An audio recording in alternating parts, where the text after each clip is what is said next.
Indonesia memiliki jumlah UMKM yang besar dan semakin berkembang, termasuk juga di Sumatera Selatan.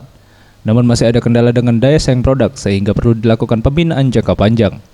Wawan Gunawan, selaku Kepala UPT di Balai Penelitian Koperasi dan UMKM Sumatera Selatan mengatakan, penekanan kualitas produk yang disasar pihaknya mulai dari legalitas, label halal, serta kemasan yang menjadi utama agar produk dapat diterima di pasaran. Dan menyambut Asian Games 2018, peran UMKM ini sangat penting. Dengan hasil produk yang dipasarkan akan membuat Sumsel semakin dikenal di negara luar.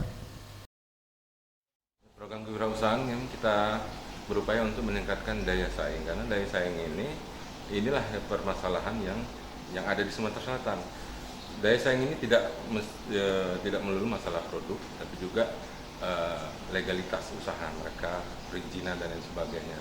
Untuk produk ini ya kita terus meningkatkan daya saing mereka. Selain peningkatan kualitas produk, mereka juga kita harus meningkatkan ya seperti tadi hakinya, seperti halalnya ataupun kemasannya. Itu memang permasalahannya di sekitar itu untuk UMKM.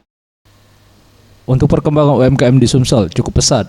Berbagai aneka produk mulai dari makanan, kain khas tradisional, serta souvenir unik yang disiapkan sebagai buah tangan Asian Games 2018.